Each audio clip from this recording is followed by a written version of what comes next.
Excelentísimo Monseñor Romeo Tovar Astorga, obispo titular de esta diócesis de Santa Ana, excelentísimos señores obispos de la provincia eclesiástica del Salvador, hermanos sacerdotes, diáconos, seminaristas, religiosos y religiosas, autoridades civiles y militares, hermanos y hermanas, todos y todas en el Señor. Queremos darle la gloria y la honra al Señor, que nos permite un año más celebrar para nosotros esta solemnidad en honor a nuestros patronos, el Señor San Joaquín y Señora Santa Ana. Sabemos perfectamente que esta fiesta está grabada en nuestra mente y en nuestro corazón. Sabemos perfectamente que esta fiesta es de suma importancia. Por eso hoy nos reunimos como familia. Y quisiera que recordáramos el verdadero significado de la palabra homilía. La homilía es esa plática del padre hacia los hijos, del padre que orienta a los hijos, del padre que enseña a los hijos. Quisiera que en esta mañana nos viéramos todos como hermanos, porque eso precisamente somos a los pies de Jesucristo. Somos hermanos, somos hijos del mismo Padre, hemos sido hechos de la misma materia, redimidos con la misma sangre de Jesucristo y santificados con el mismo Espíritu. Esta fiesta en honor a Señora Santa Ana y al Señor San Joaquín, aunque sabemos perfectamente que los evangelios no hablan acerca de ellos. La Biblia no nos dice sus nombres, mas sin embargo, desde los primeros siglos, de una forma muy particular, se ha venerado a San Joaquín y a Santa Ana. La tradición misma les ha dado esos nombres. Y ya algunos libros de los primeros siglos nos narran a manera de cuento, para llenar algunos vacíos que encontramos en los evangelios, nos narran acerca de la existencia de estos dos personajes. Las lecturas de la memoria en honor a Santa Ana nos dicen que por sus frutos los van a conocer. Y el fruto fue la Santísima Virgen María, y el fruto fue la llena de gracia, y el fruto fue la concebida sin pecado original. Por lo tanto, sus padres son venerados y son honrados en la iglesia como santos, porque la Santísima Virgen María es el fruto que ellos nos dieron. Y a la luz de lo que es la comunión de los santos, esa intercesión de aquellos que ya están gozando de la visión beatífica, a la luz de esa enseñanza de la iglesia que todos los domingos y durante las celebraciones nosotros recordamos, creo en la comunión de los santos. Sabemos perfectamente que ellos interceden por nosotros. Sabemos perfectamente que podemos encomendarnos a su intercesión porque ya están cerca de Dios. Y en este ambiente, hermanos y hermanas, vamos a reflexionar en torno a la palabra de Dios que acabamos de escuchar. La primera lectura, que está tomada del libro del Eclesiástico, nos habla acerca de la sabiduría. ¿Qué es la sabiduría? ¿A qué se refiere el Antiguo Testamento cuando nos habla del sabio? Cuando nos habla de la sabiduría, en primer lugar, no es el conocimiento que se adquiere a través de la lectura, no es el conocimiento de la escuela, no es el conocimiento de la universidad, es sobre todo descubrir la voluntad y el proyecto de Dios para con nuestra vida. El sabio, por lo tanto, en la Biblia es aquel que ha descubierto la voluntad de Dios, es aquel que ha descubierto el proyecto de Dios. El sabio es aquel que vive de acuerdo a ese querer de Dios, en contraposición al necio, al ignorante, que se deja guiar por sus propios criterios, que no reconoce la voluntad de Dios, que no descubre el proyecto de Dios. Y la palabra de Dios en el libro del Eclesiástico nos presenta al hombre con ese don tan importante que Dios le ha concedido, como es la libertad. El porqué del mal, el porqué de las dificultades, el porqué de las adversidades, el porqué de tantas situaciones que acongojan, que afligen. Y la respuesta es: Dios creó al hombre en libertad. Dios le dio al hombre la libertad. Dios puso delante de él dos caminos, nos dice la palabra de Dios: el fuego y el agua, la muerte y la vida. El hombre es libre y muchas veces elige el fuego y elige la muerte. Por eso hay mal en este mundo, por eso hay maldad en este mundo.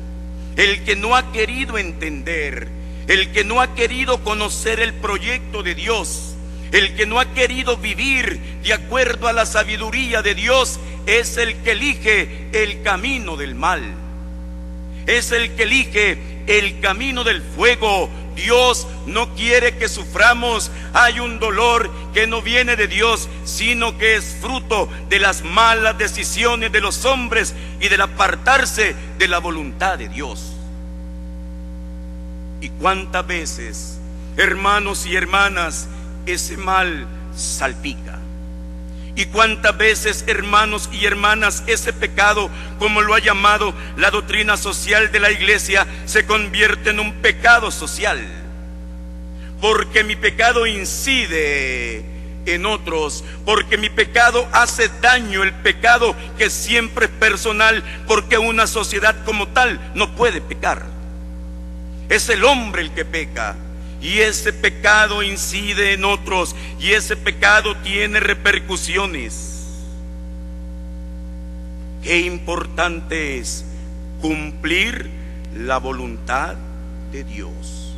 Qué importante es, hermanos y hermanas, descubrir con la sabiduría de Dios que Dios me ha dado la libertad para que obre el bien, para que haga el bien. Pero esa sabiduría, como nos ha dicho San Pablo en la segunda carta a los Corintios que acabamos de escuchar, esa sabiduría no es de este mundo. Esta sabiduría no la entienden los príncipes de este mundo. Se necesita la gracia de Dios, porque esa sabiduría en el Nuevo Testamento es Cristo Jesús. Esa sabiduría es el Señor que debe habitar y debe vivir en cada uno de nuestros corazones para poder cumplir sus mandamientos. El Evangelio nos habla acerca de 3 mandamientos de la ley de Dios. Rezábamos en el Salmo: muéstrame, Señor, el camino de tus leyes. Y en el Evangelio San Mateo nos presenta a Jesús que está en la montaña, y desde ahí comienza a enseñarnos acerca de la perfección de la ley. Hermanos y hermanas, qué importante es vivir bajo la ley de Dios. Qué importante es vivir bajo la ley de Dios. El sabio es aquel que vive de acuerdo a los mandamientos de Dios. Pero qué triste, queridos hermanos y hermanas, cuando no queremos obedecer a Dios. Pero qué triste, hermanos y hermanas, cuando no queremos cumplir ni siquiera esa ley natural que Dios ha grabado en la mente y en nuestro corazón. Pero qué triste, hermanos y hermanas, cuando no somos capaces ni siquiera de cumplir el precepto, verdad, básico: haz el bien y evita el mal, y no hagas a otro lo que no quieras que te hagan a ti. Qué triste, hermanos y hermanas, cuando no queremos ni siquiera cumplir esa ley que es natural, que ya está grabada en el corazón de todos los hombres, de todas las épocas, de todas las culturas, de todas las razas. Muéstrame, Señor, el camino de tus leyes. Jesucristo, en ese monte, en el monte de las bienaventuranzas, también hoy nos interpreta esa ley, para que andemos en el camino de la ley, para que cumplamos la ley de Jesús, para que seamos sabios haciendo la voluntad del Señor. Y la palabra de Dios nos recuerda 3 mandamientos. Primero, no matar. Segundo, no cometer adulterio. Tercero, no jurar. Y quiero detenerme, hermanos y hermanas, en el primero. Ya la ley natural grabada, lo repito, en el corazón del hombre nos dice que no debemos matar. Eso es básico. Eso es básico. Se me venía a la mente la primera lectura del pasado domingo, cuando, verdad, Dios le dice a Salomón: pídeme lo que quieras. Y Salomón pidió sabiduría para gobernar, para poder distinguir entre el bien y el mal. Hermanos y hermanas, hay cosas que son tan elementales, pero hay gente que le cuesta entender lo que es el bien y lo que es el mal. Salomón pedía esa sabiduría para poder gobernar, y gobierne el padre de familia en su hogar, y gobierne el sacerdote en la parroquia que le han encomendado, y gobierna el obispo en su diócesis, y gobiernan también las diferentes autoridades. Sabiduría, es decir, gobernar de acuerdo al camino de los mandamientos, gobernar de acuerdo a la voluntad de Dios, gobernar con esa sabiduría que es Cristo Jesús, y que tanta falta hoy hace, hermanos y hermanas, en nuestra sociedad. ¿Han oído ustedes que se dijo: no matarás?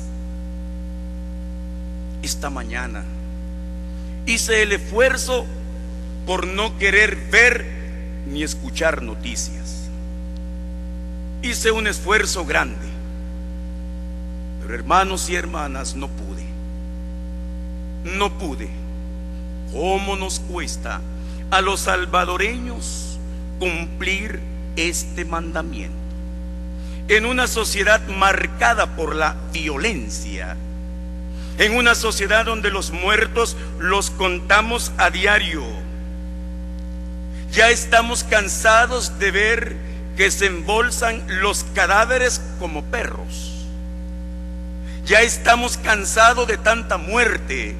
Ya estamos cansados de tanta violencia, y la solución, hermanos y hermanas, está precisamente en lo que nos dice la palabra de Dios: no matarás, es decir, en el sentido sagrado de la vida. La vida es un don de Dios, la vida es un regalo de Dios, la vida nadie la puede quitar, la vida hay que respetarla desde el momento de la concepción hasta su muerte natural.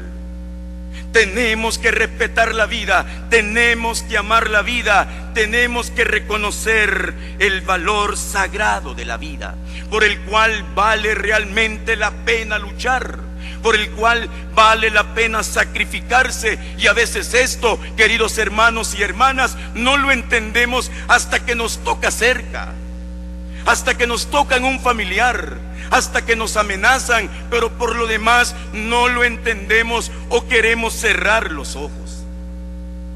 Qué importante es, a la luz de nuestros patronos, reflexionar en torno al valor sagrado de la vida. La vida es un don, la vida es un regalo, la vida tengo que respetarla y debo también trabajar por la calidad de la vida. No matarás, nos dice el Señor. Queridos hermanos y hermanas, qué tremenda responsabilidad tenemos todos los salvadoreños. Qué fácil es echar la culpa al otro. Dicen que si la culpa fuera una doncella se quedaría soltera. Nadie se quisiera casar con ella. Qué fácil es, hermanos y hermanas, echarle la culpa al otro. Qué fácil es huir de mi responsabilidad, comenzando como pastor, como sacerdote. Qué fácil, hermanos y hermanas, encerrarme. Qué fácil levantar los muros y hay que cada quien le rece a su santo. No podemos vivir de esta manera, porque al final de los tiempos el Señor nos va a juzgar, no solamente porque no hicimos cosas malas, sino porque no hicimos cosas buenas. Y se nos olvida que los pecados no solamente son de comisión, sino también de omisión. Cuando yo no hago nada, cuando yo me cruzo de brazos, hermanos y hermanas, eso es peligroso. Acostumbrarnos a que la muerte camine enseñoreada por nuestras calles. En esta línea, el año pasado, y algunos de ustedes fueron testigos, en el estadio lanzamos una primera jornada por la paz. Algunos de ustedes estuvieron ahí presentes. Algunos de ustedes fueron testigos de toda esa gente que llegó a orar por la paz. Y lanzamos una campaña de la iglesia a través del Lumen El Salvador. ¿Dónde está tu hermano? Génesis 4:9.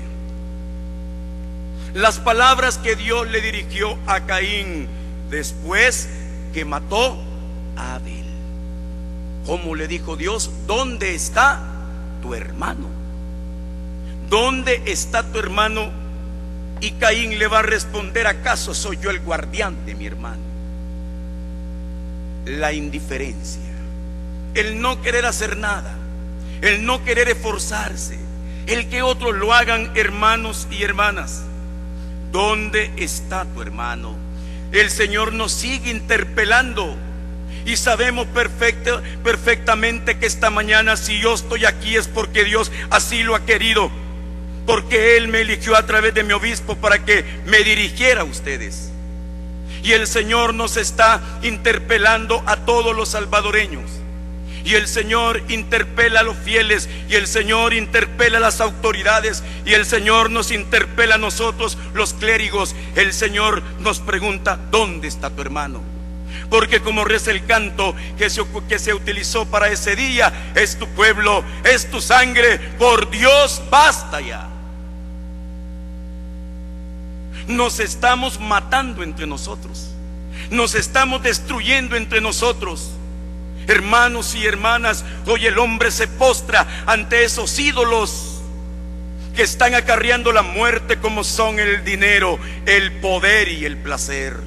Ya los obispos lo dijeron allá en la tercera conferencia del episcopado latinoamericano en Puebla: los ídolos modernos del dinero, del poder y del placer, porque por el dinero se extorsiona, por el dinero se mata, por el poder igual, y también por una cultura hedonista.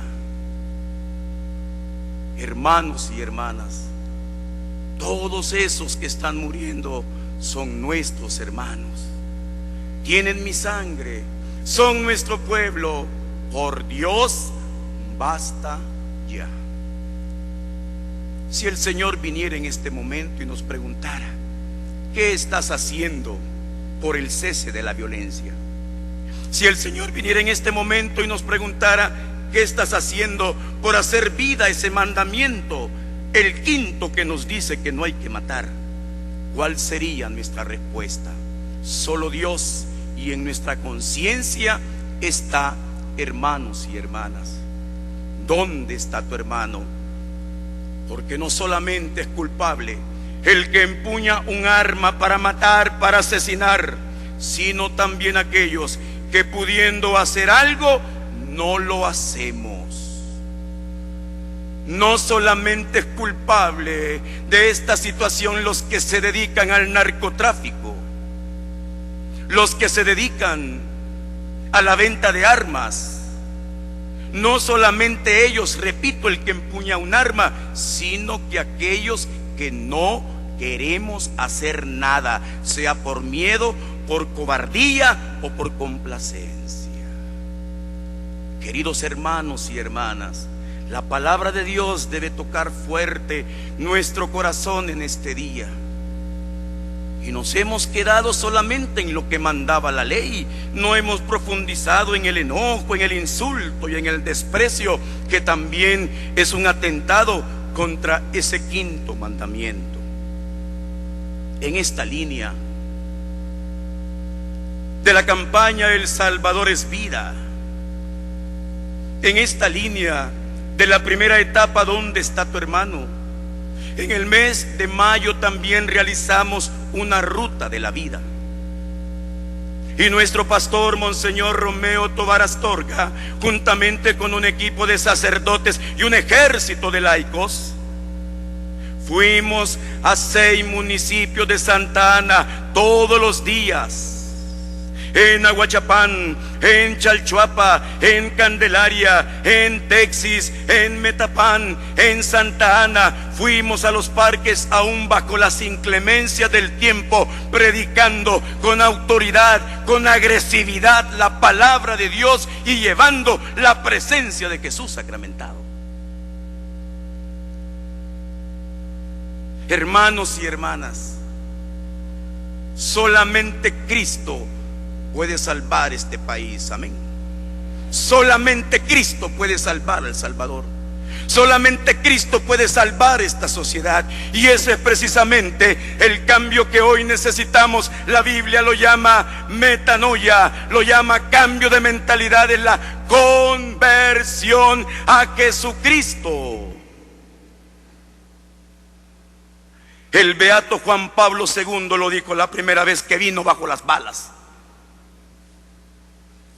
La verdadera paz brota de una conversión a Jesucristo. Si no hay conversión, hermanos y hermanas, estamos perdidos. Y nosotros, cristianos católicos, no solamente debemos predicar conversión, sino que debemos creer en la conversión. Porque si no creemos que Cristo puede cambiar esta sociedad, entonces cerremos y nos vamos. Cerremos y nos vamos. Necesitamos a Cristo. Necesitamos un Jesús vivo en nuestro corazón que nos cambie desde adentro, porque ahí está la maldad en el corazón del hombre. En el corazón que no ha sanado, en el corazón cargado de odio, en el corazón cargado de resentimiento, en el corazón cargado de rencor. Ahí está la causa, ahí está el origen. Queridos hermanos y hermanas, todos los esfuerzos que hagamos humanamente hablando está bien, pero si Cristo no reina y no es el Señor de los hombres, en el corazón estamos perdidos. Abramos los oídos, abramos el corazón al carpintero de Nazaret, que hace 2000 años comenzó su ministerio allá en el desierto diciendo: conviértanse, conviértanse, el tiempo ha llegado. Hermanos y hermanas, ya es la hora de que nuestro cristianismo sea de verdad y no solamente un repello y un cosmético. Ya es la hora que ustedes, cristianos, comiencen a transformar esos ambientes, comiencen a transformar la economía, comiencen a transformar la política, comiencen a transformar el arte, pero eso se va a lograr con hombres nuevos que solamente Cristo Jesús lo puede hacer en nosotros.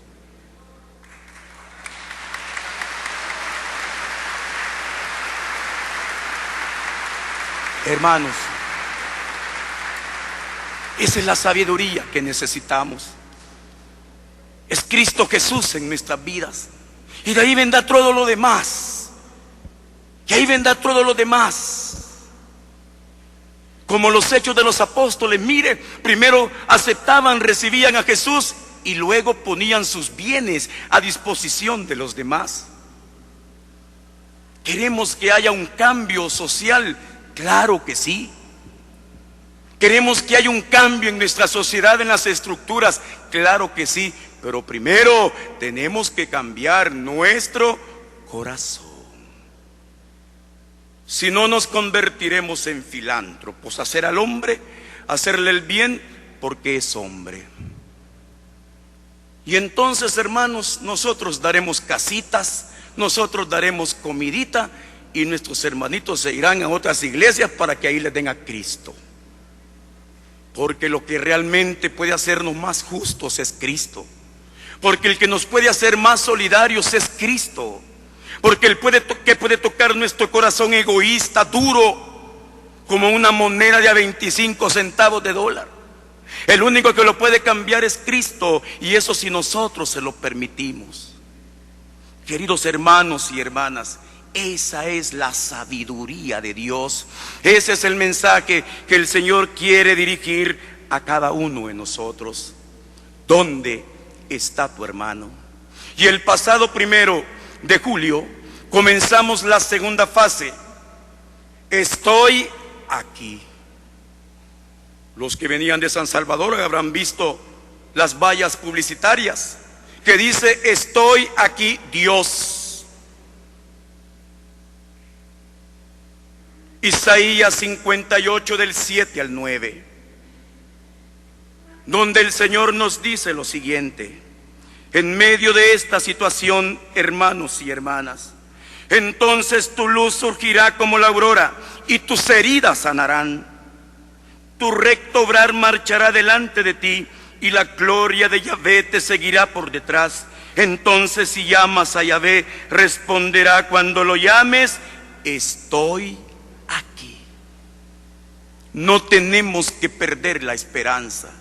Y no he venido esta mañana como un ave de mal agüero, no. Porque yo soy cristiano y tengo fe y tengo esperanza que trabajando todos juntos vamos a cambiar esta sociedad. Tengo fe, hermanos y hermanas. Tengo fe. Tengo fe. Yo soy hombre de fe. Yo soy hombre de fe y yo creo, pero tenemos que trabajar todos. También ustedes que nos están viendo a través de la televisión o escuchando a través de la radio.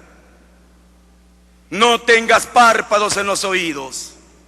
No te cierres a la voz del Señor. El Señor te está hablando, el Señor te está llamando, el Señor te está invitando. Estoy aquí, nos dice el Señor, a pesar de las dificultades, a pesar de las adversidades, a pesar de los problemas, a pesar de la amenaza. Y si aquí hay alguien que está metido en la violencia, en el nombre del Señor, yo te invito a que abandones ese camino. Dios te ama y Dios tiene un propósito mejor que el que anda buscando. Hermanos y hermanas, el Señor no nos abandona, y eso es lo hermoso. El Señor no nos abandona, menos a nosotros, que somos el único país que lleva el nombre del Salvador, para la gloria y la honra del Señor.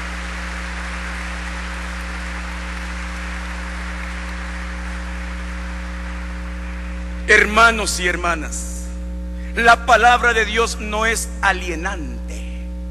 La palabra de Dios es liberadora, porque nos libera de lo que realmente oprime al hombre, que es el pecado. El proyecto del Evangelio no es alienación. El proyecto del Evangelio es liberación de Satanás y de sus obras, que es la liberación que todos necesitamos hoy en día. Sobre todo sanar esos corazones, decía, marcados de odio, resentimientos y rencores. Tremenda responsabilidad la que tenemos. Bendito sea Dios. Con el permiso de Monseñor, quiero esta mañana, que también tenemos los medios aquí, dar por inaugurar aquí en Santa Ana esta campaña. Estoy aquí. Y con el respeto de los medios que están presentes, voy a hablar de los que no vinieron. Hermanos, Jesucristo lamentablemente no es noticia. Aquí es noticia un sacerdote que se porte mal. Eso es noticia, anoche lo veíamos en Cuatrovisión. Aquí es noticia la maldad, aquí es noticia la sangre. Pero la buena nueva del Evangelio no es noticia. Quiero que levanten la estampita que se les dio, por favor. Esa estampita tiene una oración. La palabra dice que al que toca se le abre, al que pide se le da y el que busca va a encontrar. Eso dice la palabra, hermanos. Ténganla así alzada. Voy a dar la bendición sobre esa oración. En la parte de enfrente tiene una custodia. Jesús sacramentado. Levántalo, lo voy a bendecir. Y usted lo va a llevar a su casa y lo va a rezar todos los días. Levántelo bien, que se vea que aquí hay hombres y mujeres de fe que oramos por la paz.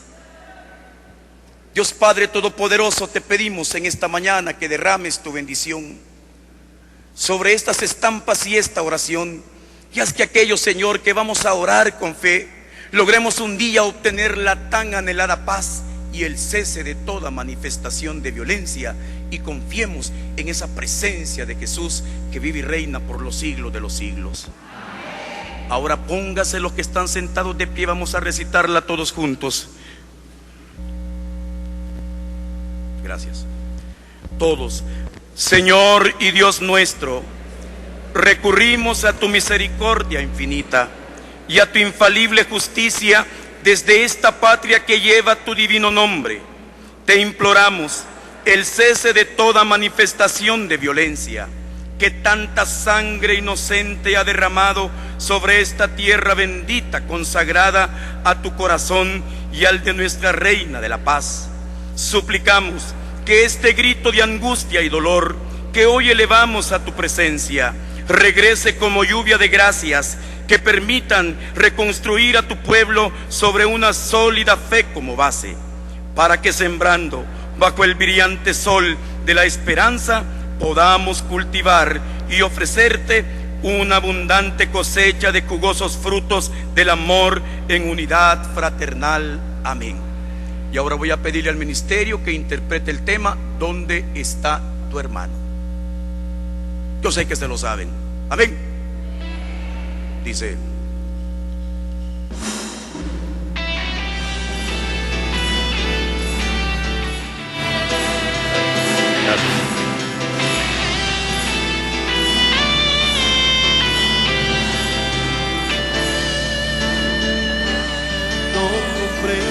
que no vea todo lo que está pasando, todo lo que está pasando.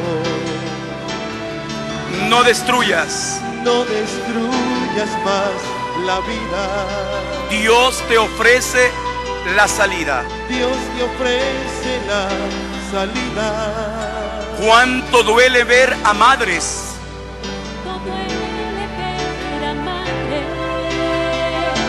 derramando lágrimas de dolor. No destruyas, no destruyas más la vida. Levanta tu oración. Dios te ofrece la salida. Créelo. ¿Dónde está tu hermano? Tienes que regresarle la vida a este pueblo. ¿Dónde está tu hermano? Es tu sangre, es tu pueblo, por Dios, Cambia ya.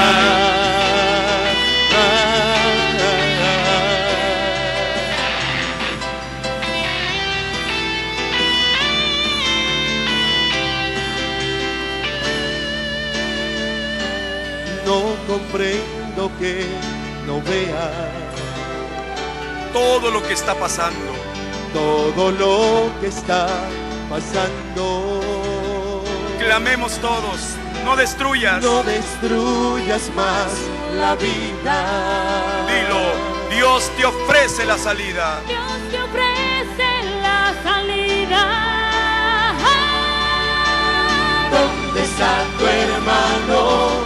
Tienes que regresarle la vida a este pueblo. ¿Dónde está tu hermano?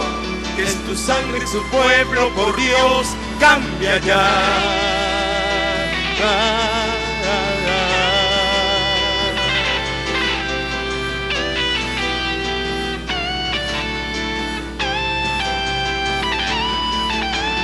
¿Dónde está tu hermano? Tienes que regresarle la vida a este pueblo. ¿Dónde está tu hermano? Es tu sangre, es tu pueblo, por Dios, cambia ya.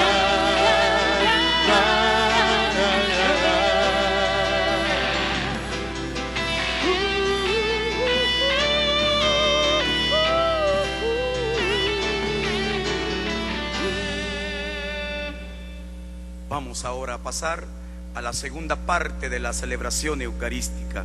Jesucristo nos dice: yo soy el camino, la verdad y la vida.